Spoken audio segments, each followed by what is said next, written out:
దయాకర్ గారు జర్నీలో ఉన్నట్టున్నారు. సో మొత్తానికి ఒక మీరట్ నుంచి ఇక్కడికి వచ్చే టైంలో ఇది ఏది మన ఈ మార్చి లో బిల్ పెట్టే టైంలో ఆ చర్చ జరిగిందట. ఏమని మనం అనుకున్న దానికంటే వేగంగా ఈ ప్రక్రియను రేవంత్ రెడ్డిజీ కంప్లీట్ చేస్తుండు, అప్రిషియేట్ చేయాలి మనం. చాలా ఎంత ఫాస్ట్ గా చేస్తాడని నేను అనుకోలేదు అని.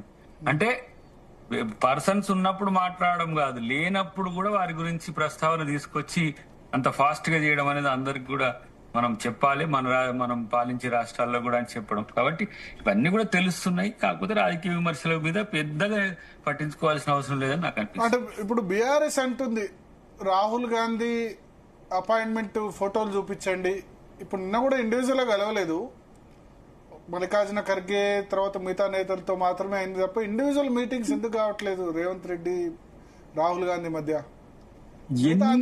కలుస్తున్నారు, మహేష్ కుమార్ గౌడ్ ప్రతి లీడర్ కలిసి ఫోటోలు పెడుతున్నారు, బట్ ఎందుకు అట్లా జరగట్లేదు? ఒక సామాన్య కార్యకర్తగా వచ్చిన మహేష్ కుమార్ గౌడ్ గారు ఇలా ఒక పార్టీలో అధినాయకునిగా, పార్టీకి అధినాయకుడిగా అయిన సందర్భంలో వ్యక్తిగతంగా షేర్ చేసుకోవడానికి కూడా ఆయన ఆహ్వానించిండు. చాలా సందర్భాల్లో ఆయన కలవడానికి అవకాశం రాలేదు. కానీ అపాయింట్మెంట్ ఏంది తన ప్రెసిడెంట్ గా అపాయింట్మెంట్ చేసిండు ఆబ్సెన్స్ లో కూడా. తను లేకున్నప్పుడు కూడా కేసీ గారు తర్వాత ఏఐసిసి ప్రెసిడెంట్ గారు కలిసి దాని నిర్ణయం తీసేసుకున్నారు. అలాంటి సందర్భంలో తన కుటుంబంతో కలవడానికి కూడా అవకాశం ఇచ్చిన పరిస్థితి మనం చూసినాం. రేవంత్ రెడ్డి గారు ఎన్నో సార్లు మీటింగ్లలో కలిసే ముందు కూడా పర్సనల్ కలవడం ఎన్నో సందర్భాల్లో, అది జాతీయ స్థాయి కార్యక్రమాల్లో కూడా, ముఖ్యమంత్రుల మీటింగ్లో కూడా, ముఖ్యమంత్రుల స్థాయి నాయకులతో మీటింగ్లలో కూడా, సిడబ్ల్యూసి మీటింగ్స్ అప్పుడు కూడా వారిని పర్సనల్ గా కలిసిన పరిస్థితి. కానీ అది బయట ఎందుకు? ఇప్పుడు ఇంటర్నల్ గా ఇప్పుడు ఏఐసిసి ఆఫీస్ కు పోయినప్పుడు వాళ్ళు కలిసిన అంశం ఫోటోలు తీసి నేను మన కలిసి ఉన్నా అని ఎక్స్పోజ్ చేసుకోవాల్సిన అవసరం ఏంది ముఖ్యమంత్రి గారికి? సో పబ్లిక్ ఎక్కువ ఉన్నాయి కాబట్టి గతంలో కూడా మీటింగ్స్ అప్పుడు మీరు చూస్తే వాళ్ళు ఎంత ఆప్యాయంగా ఉన్నారు, ఎంత అంటే నిన్న కూడా మీరు చూడండి రాహుల్ గాంధీ గారిని బాయ్ అని సంబోధించడము, ఇదంతా కూడా ఆత్మీయత వాళ్ళ మధ్యన పెరిగింది. అటు ప్రియాంక గాంధీ గారికి కానీ వారికి బాగుంది. ఎలక్షన్ వరకు బాగుంది, తర్వాత పార్లమెంట్ ఎలక్షన్ తర్వాత కొంచెం గ్యాప్ వచ్చింది అంటారు. అదాని ఇన్సిడెంట్ అనేది అప్పటికప్పుడే ఇంకా ఇమ్మీడియట్ గా దాన్ని రిజెక్ట్ కూడా చేసినాం. దాని వల్ల క్రెడిబిలిటీ అప్పటికప్పుడే కాదు, 2 నెలల 3 నెలల తర్వాత రిజెక్ట్ చేశారు కదా.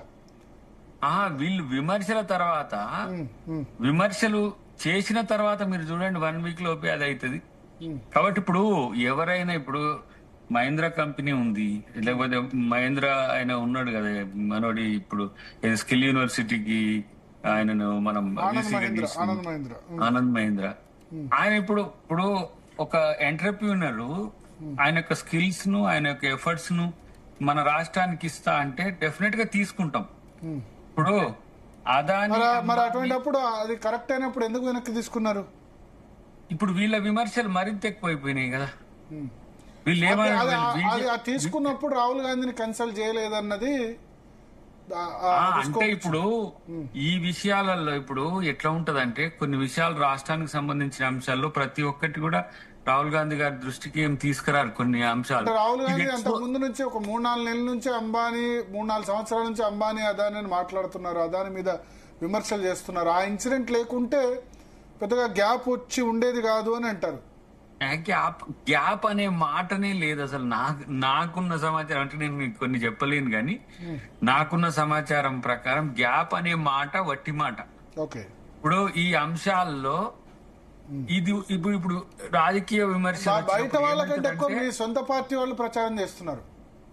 ఏమో ఇక అది ఇంటర్నల్ ఫీలింగ్ ఏమో గానీ ఇప్పుడు మీరు ఆఫ్ ది రికార్డ్ అని వేస్తారు, లేకపోతే గుసగుసలు అని చేస్తారు, ఇట్లాంటివి ఉంటాయి కదా కొన్ని ఏది ఆకాశరామన్ అని ఇట్లా దాంట్లో వేయొచ్చు. కానీ మా వాళ్ళు ఒక్కళ్ళు కూడా పైకి వెళ్ళి అదానితో ఎందుకు పోయినాం మనం అని చెప్పి ఇట్లా ఎక్స్పోజ్ అయింది మాట్లాడింది ఏం లేదు. ఇక వీళ్ళు చెప్తారు టిఆర్ఎస్ వాళ్ళు, మా ఎక్స్ అన్న అన్నాడు, మా వై అన్న అన్నాడు, ఇట్లా అంటుండట, అక్కడిక్కడ అంటుండట. ప్రకాష్ రెడ్డి గారు జాయిన్ అయ్యారు భారతీయ జనతా పార్టీ నుంచి.